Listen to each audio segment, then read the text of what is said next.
L'idée était de faire un atelier d'artistes collaboratif dans l'ancien dojo. Le projet n'a pas cherché à s'installer quelque part, c'est le lieu qui a donné naissance au projet.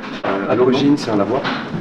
C'est passé par une usine de parachutes, un stockage de liqueurs, jusqu'à être un dojo. C'est assez excitant, c'est déjà le principe d'un lieu, donc le génie du lieu, qui est réhabilité donc, par nous en tant qu'architecte. C'était ça le plus dur en fait, trouver les premiers résidents et faire en sorte qu'ils se sentent bien et qu'ils restent dans le lieu, qu'ils croient dans le projet. Quand je suis arrivé, il n'y avait pas les mezzanines, il n'y avait même pas les bureaux venaient d'être installés, et du coup ils m'ont construit un mur, parce qu'il n'y avait pas de mur ici. C'est la première fois que je faisais la peinture dans un open space, tu vois, avec des gens qui regardent et qui viennent et qui posent des questions. Le lavoir, disons que c'est le truc idéal dont n'importe quelle entreprise pourrait rêver pour travailler.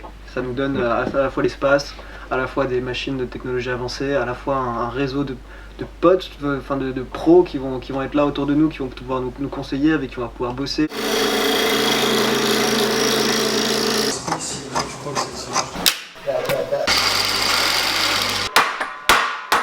Ça nous apporte tellement de choses que je pense que résumer en une phrase ce qu'on apprend, c'est pas possible pour moi en tout cas.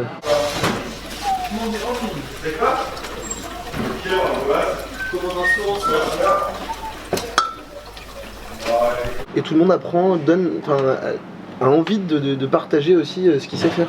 Parce qu'on veut aussi que les gens ils puissent évoluer et pas juste faire ce qu'ils font aujourd'hui. Le but c'est qu'ils passent d'une discipline à l'autre, d'une transdisciplinaire. Et du coup pour ça il faut laisser quand même des interstices. Donc maintenant on essaie d'optimiser pour que tout le monde puisse faire un peu tout. Ces petits bouts sont en train de se défaire. C'est pour une sauce ou un jus? Non, c'est pour un jus. Mais j'en espère beaucoup plus. Je vais laisser la peau avec. Ouais. Vous avez mis de la raie dans la soupe de poisson? Ouais, je trouve. Mais les gars, la raie ça se fait au beurre avec du riz et une sauce au beurre encore. La raie c'est l'expression du beurre. C'est une grosse équipe et ça nous permet de nous ouvrir autant sur des médiums que humainement parce qu'on rencontre des personnalités très différentes. Et en fait, je trouve que c'est une façon de grandir qui est très intéressante. Tout le monde s'entraide. Moi je suis impressionné, tout le monde, dès qu'il y a un petit souci, tout le monde s'entraide. Allez, bien, C'est quand t'arrives le premier jour à la rentrée, genre des fois t'as pas choisi, t'es dans une classe, les gens ici ils choisissent de venir le principal.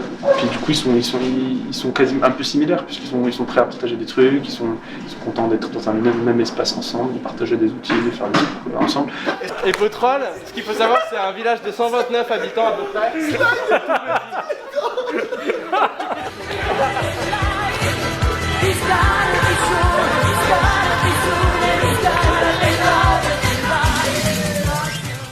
Je suis une peintre vidéaste, à la base peintre vidéaste et écrivain. Donc moi c'est Rico, et je suis vidéaste. Voilà. Ouais, donc tu vois, c'est pas possible de résumer ce que ça nous apporte en une phrase. Non. Non, c'est pas possible. C'était comme en CP, on était 32 à chaque classe. On connaissait tous nos prénoms et tout. Et là c'est pire parce que c'est pas juste une année. Là c'est une sorte d'aventure.